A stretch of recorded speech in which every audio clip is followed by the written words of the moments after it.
Good morning বন্ধুরা, welcome back to my channel. আমার আর একটা নতুন ভিডিওতে অনেক অনেক স্বাগত আর অনেক অনেক ভালোবাসা। তো ঘুম থেকে উঠেছি অনেকক্ষণ আগে। তো ঘুম থেকে উঠে এদিক ওদিকে টুকটাক কিছু কাজ ছিল, সেগুলো করলাম। তো সেইগুলোর ভিডিও তোমাদের সাথে শেয়ার করলাম না। তো সোজা এলাম বসার ঘরে, আর বসার ঘরে এসে দেখলাম বিছনার চাদরটা কদিন ধরেই ভাবছিলাম চেঞ্জ করব, কিন্তু একদম টাইম সময় সুযোগ কোনোটাই হচ্ছিল না। তো ভাবলাম এখনই চাদরটা চেঞ্জ করে দিই। তো চাদরটা চেঞ্জ করলাম, আর বিছনার মধ্যে তোমাদের দাদাভাই জামা গেঞ্জি প্যান্ট সব ছিটিয়ে ছুটিয়ে রেখে দিয়েছে। মানে কি আর বলবো, পুরুষ মানুষের কাজ যেটা হয় আর কি, দোকান থেকে আসে আর বিছনার মধ্যে ফেলে রেখে দেয়। তো অনেক দিন ধরেই বলেছি বিছনার মধ্যে এভাবে রেখো না, এটা দেখতে বাজে লাগে। ও শোনে না কথা, যাকে। তো এখন চাদরটা তুললাম, তোমাদের দাদাভাইয়ের জামা প্যান্ট যেগুলো নোংরা আধোয়া সেগুলো সব বার করে দিলাম। তো ওইগুলো সমস্ত পরে কাচবো। এগুলো সমস্ত আপাতত এখন আমি ভিজিয়ে রাখবো, বেলায় কাচবো। কারণ তোমাদের দাদাভাইয়ের জামা কাপড় প্রচণ্ড নোংরা করে, আর অত নোংরা জামা কাপড় সত্যি কথা বলতে কি সঙ্গে সঙ্গে ভিজিয়ে কাচলে একদম পরিষ্কার হয় না। তো আমি সবসময় ওর জামা কাপড় সবসময় ভিজিয়ে রাখি আর পরে কেচে দিই। সে সকালে ভেজালে দুপুরে কাচি, দুপুরে যদি ভেজাই তো পরের দিন সকালে কাচি, এরকম আর কি। তো যাকে বিছনার চাদরটা একটা ধোয়া পেতে দিলাম পরিষ্কার। আর সত্যি কথা বলতে কি বলতো, বিছনাপাটি একটু পরিষ্কার না থাকলে না ভালো লাগে না। আর আমি তো সবসময় জানো ফিটফাট বিছনা রাখতে ভালোবাসি। তো ওই ঘরের সমস্ত পরিষ্কার টরিষ্কার করে আমার ঘরে এলাম, আর আমার ঘরে এসে দেখলাম যে ছেলে ঘুম থেকে উঠে পড়েছে। তো বালিশ টালিশগুলো ছেলে একটু ঠিকঠাক করেছে বটে, কিন্তু ঠিক মন মতো হয়নি। তো আমি আবার একটু ঝেড়ে ঝুড়ে একটু ঠিকঠাক করে নিলাম। তো আজকে আর বিছানার চাদরটা চেঞ্জ করব না, তো সেই জন্য আর ঝেড়ে ঝুড়ে পরিষ্কার করে দিলাম। তো জায়গায় পরপর কিছু কাজ থাকে, সমস্তগুলোকে আর কি সেরে নিচ্ছি। তো আমি এখনও বাসি জামা কাপড় কিন্তু কিছু ছাড়িনি, চেঞ্জ করিনি আর কি। বাসি জামা কাপড় চেঞ্জ করিনি, কিন্তু এবার যাব বাসি জামা কাপড় চেঞ্জ করব। আর জামা কাপড় তো আছে কিছু কাচা ধোয়া, সেগুলোও কাচা ধোয়া করব, কারণ না কালকে কেচেছিলাম। আর তাছাড়া তোমরা তো জানোই যে রোজ আমার জামা কাপড় বেরোয়, রোজই কাচতে হয়, এই এক রোজকার কাজ। তো এখন কিছুদিন হয়েছে আবার বেলার দিকেও কাচি না, সকালের দিকে যদি টাইম সুযোগ হয় সকালের দিকে টাইমে কেচে নেওয়াটাই আমার বেশ সুবিধা হয়। মানে আমার অন্তত প্রচণ্ড সুবিধা হয় সকাল সকাল কাচা ধোয়া করে নিলে। কেন বলো তো, বেলার দিকে যদি আবার রান্না বান্না করতে করতে প্রায় 1:30 2 2:30টাও বেজে যায়, তারপর আবার ঘর মুছবো, তারপর কাচতে যাবো, অনেকটা লেট হয়ে যায়। তো সকালে কাচাটাই আমার মনে হয় বেশ ভালো।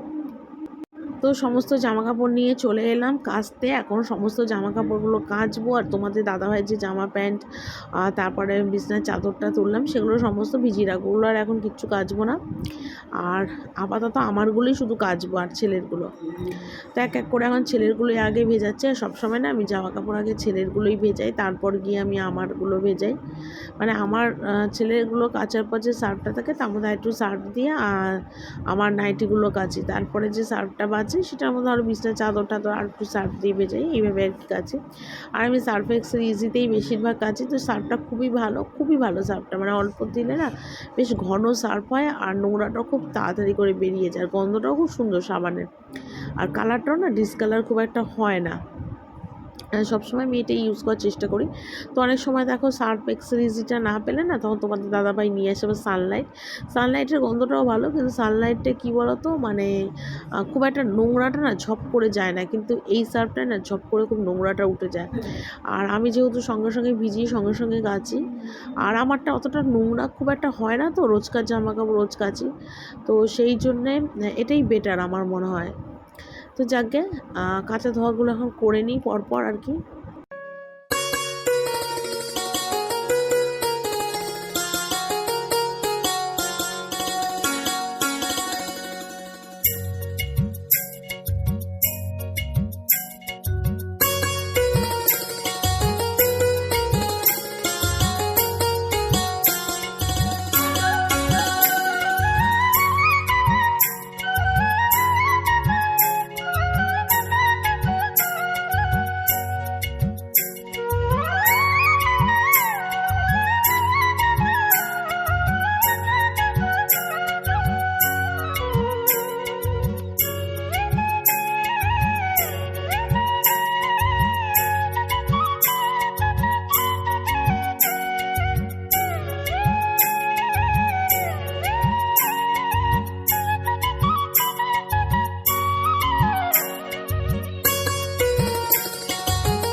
চা বিস্কুট খেতে বসেছি, ওপরেই খাবো, খেয়ে নিচে যাব।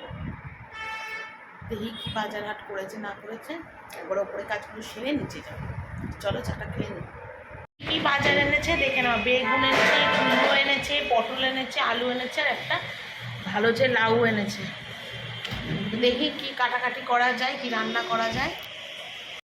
তো চা তো এখন ওপরেই খাওয়া হয়, তো ওপর থেকে চা আমি খেয়েছি, ওরাও সবাই খেয়েছে। তো একবার চা খেয়ে চায়ের বাসন টাসনগুলো সব নিচে নিয়ে এলাম। আর ভাবলাম এগুলো তো প্লেন বাসন, আর এগুলো আর জমা করব না, মানে এঁঠো বাসনের সাথে জমা করব না। এঁঠো বাসনের সাথে জমা করলে কী হয় বলো তো, মানে সেগুলো না আরও তেল কাস্টে হয়ে যায়। তো সেই জন্য চায়ের বাসনগুলোই আগে মেজে নিচ্ছি। আর আজকে না তোমাদের দাদাভাই নিয়ে এসছে পতঞ্জলির বাসন মাজার সাবান। তা আমি সেই জন্য বললাম যে আমি তো ভিমবার দিয়ে মাজার, ভিমবার সাবানটাই বেটার বাসন মাজার জন্য। এই পতঞ্জলি জেল যে সাবানটা এনেছে না, কীরকম যেন আঠা আঠা টাইপের, আমার ঠিক মানে পোষায়নি। তাছাড়া এর আগেও একবার এনেছিল পতঞ্জলি মানে বাসন মাজার সাবান, একদম ভালো না। কিন্তু ভিমবারটা যেটা হলুদ রানে বা সবুজ রানে, ওটা সব থেকে ভালো বাসন মাজারে। একটুতেই সাবানটাও ভালো হয়, আর তেল কাজটাও খুব সুন্দরভাবে উঠে যায়। তো যাকে বললো ভিমবারটা নাকি পায়নি, যে দোকান থেকে মুদিখানার জিনিস আনে পায়নি, তো সেই জন্যে পতঞ্জলির নিয়ে এসছে।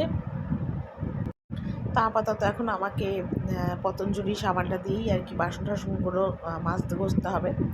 তো যাকে চায়ের বাসনগুলো আর কি মেজে নিলাম আগে, হাতে হাতে ঝপঝপ করে, কারণ চায়ের বাসনগুলো রেখে দিলে আবার সেই জমাই হয়ে যাবে।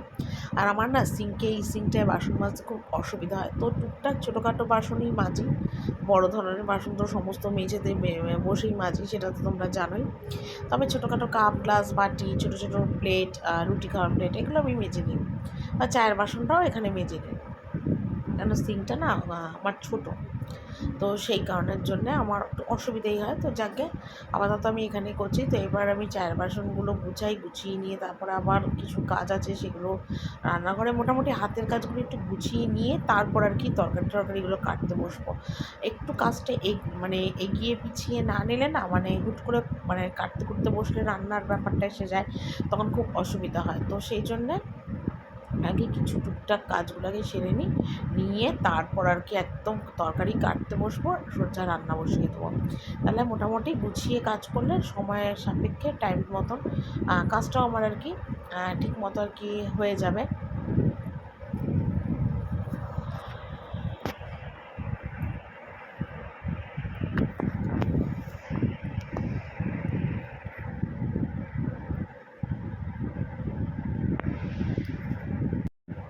তো কালকে রাত্রিবেলাতে বাসন টাসন না কিচ্ছু গুছোয়নি, মানে কি বলবো, মানে টাইম হয়নি এটা বলা ভুল, টাইম হয়েছিল কিন্তু আর ইচ্ছা করলো না। মানে রোজই মানে 80 ঘন্টা কাজ করতে না এক এক সময় দেখবে ভাল লাগে না, মানে কীরকম একটা ছাড়া লাগে, ইচ্ছা করে না। তো কালকে রাত্রে করিনি। তো বাসন তো প্রচুর, তোমরা দেখেই বুঝতে পারছো। তো সব ছুটিয়ে এদিক ওদিক কিছু ভাগে ভাগে বাসন মেঝেতে রাখা, মানে যা তা অবস্থা। তো এই কাজটা আমার না গুছলে ঠিক আমার মানে মনের শান্তি লাগছিল না। তো আমি বললাম না, আগে বাসন টাসনগুলো গুছিয়ে জায়গা মতন একদম সেট করে দিয়ে তারপর একেবারে তরকারি কাটতে বসবো। কারণ সবজি বাজার কিন্তু অলরেডি আমার হয়ে গেছে, কিন্তু আমি কিন্তু কাটতে বসবো আর কি। আর আজকে না ছেলেকে বলেছি কি, তুই আমাকে একটু পটলের খোসাটা ছাড়িয়ে দিবি। আর তোমাদের দাদাভাই আজকে অনেকটা পটল এনেছে, 1 কিলো 400 পটল এনেছে। তো আমি বললাম যে তুই একটু আমাকে একটু পটলের খোসা কটা ছাড়িয়ে দে, তোকে আর কিছু ছাড়াতাম, তুই একটু পটলের খোসা ছাড়িয়ে দে। তো ও বললো ঠিক আছে, আমি চা খেয়ে আসছি। ও আবার লিকার চা খাওয়ার পর দুধ চাও খাবে, আর দুধ চারও ওপরে দিয়ে এসেছিলাম। তো একটুখানি চাটা খেয়ে না একটু এদিক ওদিক করে ফোন কাটিয়ে ওপরে ওর বোনের সাথে একটু গল্প টল্প করে তারপর নামবে। তো আমি আমার মতন, আমার তো আর বসে থাকলে হবে না, গল্পগুলো সকালের টাইমে হবে না, আমাকে আমার কাজ করতে হবে। তো সেই জন্য আমি আমার টাইম মতন কিন্তু নিচে নেমে পড়েছি। আর বাসনগুলো আগে ফার্স্ট গুছিয়ে নিচ্ছি যাতে আমার তাড়াতাড়ি হয়।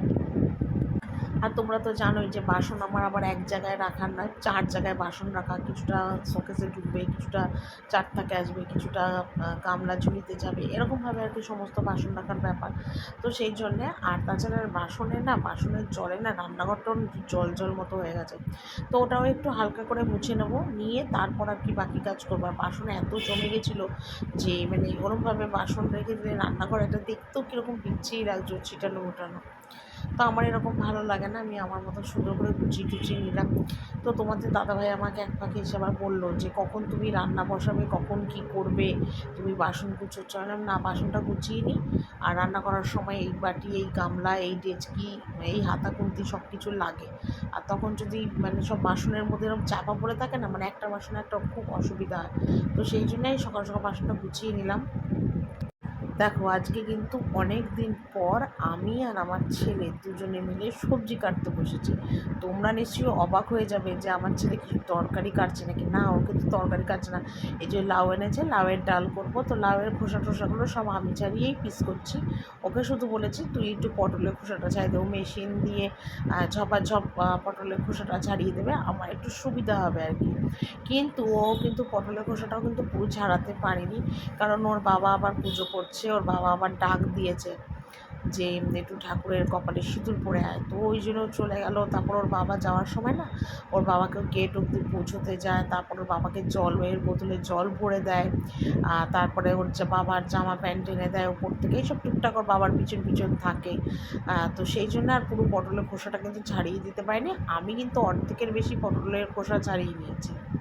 তো যাকে ও একটুখানি যে যদি 10টা পটলের খোসাও আমার ছাড়িয়ে দেয়, সেটাও আমার কাছে একটু উপকার। আর সত্যি কথা বলতে কী বলতো, এত কিছু রান্না করতে গেলে একটু কাটাকুটি করার জন্য লোকের দরকার হয়, কিন্তু সেটা কেউই করে না, আমাকেই করতে হয়। তো বাধ্য হয়ে ছেলেকে আমি বলি না, ছেলেকে দিয়ে আমি এইসব কাজ করানোটা ঠিক পছন্দ করি না, ভালো লাগে না। তো আপাতত আজকে বলেছি একটুখানি। আর সত্যি কথা বলতে কী বলতো, হাতের টাইম নিয়ে করলে না তাহলে অনেকটা কাজের তরকারি কাটা কিন্তু হয়ে যায়, কিন্তু যেহেতু হাতের টাইমটা আমার প্রচণ্ডই কম থাকে, আর সকালের টাইমটা না কাজের আমার একটা ঝড় ওঠে, ভীষণ কাজের একটা ঝড় ওঠে, মানে কি বলবো আর তোমাদের। তো সেই জন্যে আমার আরও অসুবিধা হয়। তো একটু কেউ হেল্পারের মতন কাজ করে দিলে একটু সুবিধা হয়। তো শাশুড়ি তো এখন নিচে নামছেই না, ওনার শরীর টরীর ভালো না, তো উনি দুদিন আগে বলেছিল নেমে একটু কেটে কুটে দেবে। তো আমি বললাম না, তোমাকে নামতে হবে না, শরীর একবার ঠিকঠাক করেই তুমি আর কি নিচে আসো। আর দেখুন, একটা সত্যি কথা বলতে কি, ওনার শরীরটা খারাপ, উনি বলছে ওনার গায়ে জোর পাচ্ছে না, পায়ে জোর পাচ্ছে না, দুর্বল। এই অবস্থায় যদি উনি তরকারি কাটতে আসে, তো আর 5 জন বলতে বাড়িরও লোক আছে, আত্মীয় স্বজনরা, তারা বলবে দেখো বউ রান্না করছে তাই শাশুড়ি অসুস্থ, তরকারি কাটিয়ে নিচ্ছে, এরকমই হয়তো মন্তব্য করতে পারে। কেন বউদের বদনাম, দোষ, ভুল, এটা কিন্তু সব সময়তেই শ্বশুরবাড়িতে হয়ে আসছে, মানে বহু পুরার কাল থেকেই হয়ে আসছে। বউয়ের কিন্তু কোনোদিন সুনাম পাওয়া যায় না, বউয়ের সারা জীবন দুর্নামই হয় শ্বশুরবাড়িতে, আমি অন্তত মনে করি। তো ওনার অসুস্থ নিয়ে বাবা তরকারি কাটার কোনো দরকার নেই, কে কোথা থেকে হয়তো বলে দেবে, ছেলেই হয়তো বললো বা মেয়েই হয়তো বললো যে আমি মানে বউ রান্না করছে, শাশুড়ি অসুস্থকে নিয়ে তরকারি কাটাচ্ছে, বলতেই পারে, কি দরকার আমার। ওনার যখন শরীর ঠিক হবে, ভালো, উনি বুঝবে, উনি নিজে হতেই জোর করেই আসবে, আমি তখন না করলেও উনি শুনবে না। তো যাকে আপাতত দেখো তরকারি কেটে নিলাম, এখানে দেখো তরকারি কেটে নিয়েছি, কালকে রাখা ছিল ফ্রিজে বাঁধাকপি কাটলাম, লাউ কাটলাম ডালে দেবো, আর এই পটল আলুটা অল্প করে তোমাদের দাদাভাই হবে হবে আলাদা করে ঝোল, এটা হলো 5 তরকারি, আর এটা বাঁধাকপির আলু, সব কেটে কুটে একদম গুছিয়ে নিলাম। তোমাদের রান্নাটা একবার দেখিয়ে দিই, এখানে তো ভাত আছে, এটা দেখানোর কিছু নেই। এখানে দেখো বাঁধাকপি করেছি নিরামিষ, আর এখানে তোমাদের দাদা ভাইয়ের আর আমার ছেলের বাঁধাকপি বাড়া আর পটল আলুর ঝোল, এটা তোমাদের দাদা ভাইয়ের আলাদা করে করেছি। আর এখানে হলো 5 তরকারি, ঠিক আছে, আর এখানে করেছি মুগের ডাল লাউ দিয়ে, ঠিক আছে, এই হলো আজকের আমার রান্না।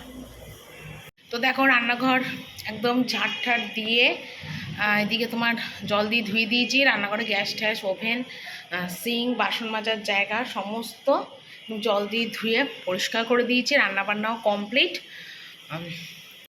তো সোজা উপরে এলাম, আর উপরে এসে নাইটিটা চেঞ্জ করলাম। তো নাইটিটা না চেঞ্জ করতাম না, তার একটা কারণেই চেঞ্জ করলাম, সেটা হলো কি বলতো, যে মানে রান্নাবান্না করে বাসন টাসন মেজে সমস্ত পরিষ্কার করে না আমার একদম নাইটিটা ভিজে গেছে। তো ওই ভিজে নাইটি নিয়ে এতক্ষণ আমি থাকতে পারবো না, ঘর টরগুলো মুছবো, টুকটাকও যদি কিছু থাকে, তারপর জামা কাপড় কাচা আছে, তো ওই ভিজে নাইটি করে করা সম্ভব না।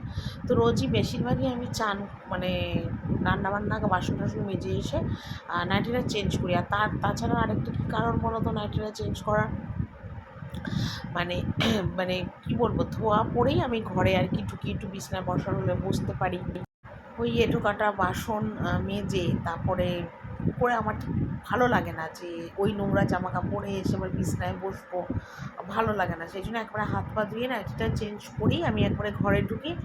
আর এই নাইটিটা পরেই আমি ঘর টর মুছি, জামা কাপড় কাচা হলে কাচি, এইসব করে নিই আর কি। এটাই আমার সুবিধা হয়। আর তাছাড়া এটা আমার রাত্রে পরার নাইটি, কিন্তু রাত্রে আর আমি নাইটিটা পরি না, এই কাজকর্মের জন্যেই নাইটিটা রেখেছি। হালকা ফুলকা বেশ সুবিধাও হয় আমার আর কি নাইটিটা পরে কাজ করতে। তো সেই জন্যে আর কি নাইটিটা আমি আর কি পরি। আর তাছাড়া অনেক ভিউয়ার্সের খুব পছন্দ এই নাইটিটা, যে আমি এটা পরে কাজ করি, তো তাদের জন্যও বলতে পারো যে নাইটিটা পরে আমি কাজ করি।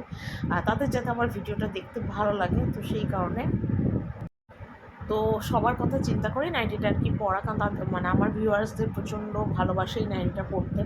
তো তাদের জন্য আরেকটা কথা বলি, এই নাইটিটা তো সবসময় পরাটা আমার সম্ভব না। আর তাছাড়া নাইটিটা কাঁচা ধোয়ার ব্যাপার থেকে, না শুকোলে আমি নাইটিটা কী করে পরবো বলো। তো সেই জন্য প্রতিদিন কিন্তু এই নাইটিটা পরে আমি কোনো কাজ কিন্তু করতে পারি না। নাইটিটা ধরো একদিন দুদিন গ্যাপ দিয়ে আমাকে পরতে হয়, কেন কেচে দেবো, শুকোবে, আর বৃষ্টির দিনে এখন নাইটি শুকোতেও চাইছে না। তো সেই জন্য ডেলি এই নাইটিটা পরে আমি কাজ করতে পারি না, কারণ যারা বলছে যে আমাকে এই নাইটিটা পরে ডেলি কাজ করতে, সেই কারণের জন্যই করছে না। তাছাড়া আমার না এরকম ধরনের কোনো নাইটি আর কি সেরকম নেই, তো সেই জন্যই একটা নাইটি দিয়েই আমাকে ভিডিও করতে হয় আর কি। তো যাকে দেখো, তোমাদের দাদাভাই যে জামা কাপড় বলছিলো সেগুলোও কেচে মানে ভেজানো ছিল, সেগুলো আর কি ধুয়ে দিচ্ছি। আর সকালে তো কিছু কেচেছি দেখলে, আবার কিছু টুকটাক জামা কাপড় ছেলের আমার বেরিয়েছে, তো সেগুলো এখন আর কি কেচে ধুয়ে মেলবো আর কি।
তো চান টান করে চলে এলাম, এসে কোনো রকমের নাইটিটা পরলাম, পরে নিয়ে যে কটা কেচলাম সেগুলো সমস্ত আমার এখন মেরে দিচ্ছি। অলরেডি তো সকালবেলায় জামা কাপড় কেচে বারান্দা টোটাল ভর্তি, তার মাঝখানে যে একটা দইটা ফাঁকা ছিল সেটার মধ্যে দিয়ে মেলে দিচ্ছি কোনো রকমে আপাতত। আর এখন প্রায় ঘড়িতে বাজে 3:30, হ্যাঁ একদমই 3:30 বাজে। 3:30 মানে একবেলার মতন আর কি কাজ আমার আর কি শেষ হলো।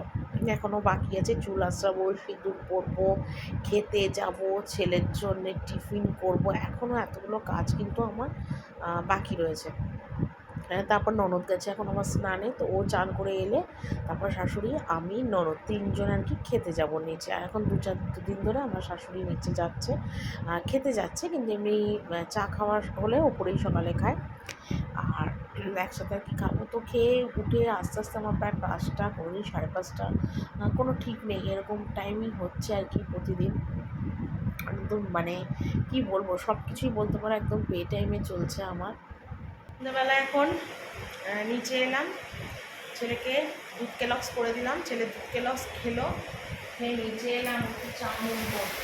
সবাই একটু চাউমিন খাবে আজকে টিফিনে।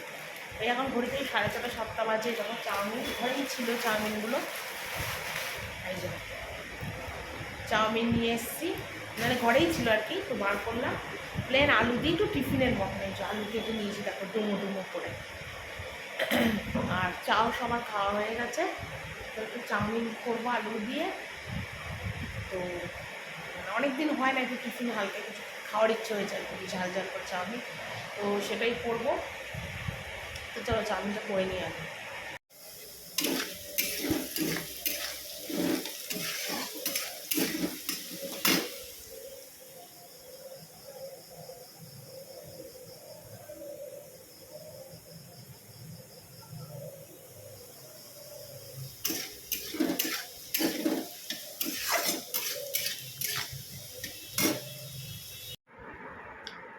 তো দেখো সন্ধ্যেবেলায় নিয়ে এসেছি চাউমিন, চাউমিন খাবো একটু, চা খাওয়ার পাক তো আগেই হয়ে গেছে।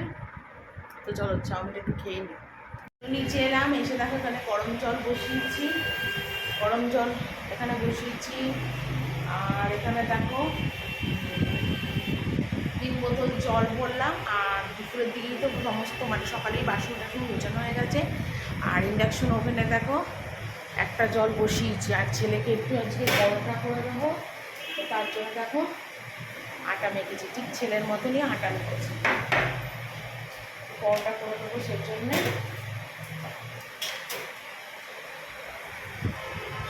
তো চলো কাজগুলো সেরে নিই ঝপঝপ। তো ঘড়িতে বাজে এখন রাত 10টা, আর 10টার সময় ছেলের জন্য এখন পরোটা ভাজছি। ছেলেকে পরোটা আর বাঁধাকপির তরকারি রয়েছে, রাত্রি মানে দুপুরে যেটা করেছিলাম সেটাই রয়েছে। তো দুপুরে তো ও তরকারি দিয়ে ভাত খেয়েছিল, ডাল তরকারি দিয়ে। আর বিকেলে দুধ কেলাও যেহেতু খেয়েছে, তো ওর বাঁধাকপিটা দুপুরে রয়ে গেছিলো, তো সেটা দিয়ে এখন পরোটা করে দেবো। আর আমরা সবাই একটু আলুর তরকারি হবে আর কি, আর রুটি, এই প্লেন আমাদের খাওয়া। তো ছেলেকে এখন আপাতত করে দিয়ে দিচ্ছি। আর ছেলের কদিন ধরে প্রচণ্ড দেরি হয়ে যাচ্ছে খেতে, তো সেই জন্যে ছেলেরটা একটু তাড়াতাড়ি করে দেওয়ার চেষ্টা করছি, যাতে ওর মানে 10টা 10:30টার মধ্যে খাওয়াটা হয়ে যায়। তো সেই জন্য ওরটাই আগে করছি, করে নিয়ে ওকে ওপরে দিয়ে আসবো, এসে তারপর আমি আলুর তরকারিটা হয়ে গেছে যদিও, রুটিটা করবো আর কি, এটাই আর কি। তো পরোটাটা এখন ভেজে নিচ্ছি ছেলের। তো চলো বন্ধুরা, ভিডিওটা আজকে এখানেই শেষ করছি। ভালো লাগলে অবশ্যই লাইক কমেন্ট আর শেয়ার করো, অনেক অনেক করে সাবস্ক্রাইব করে দিও। তো চলো টাটা, গুড নাইট।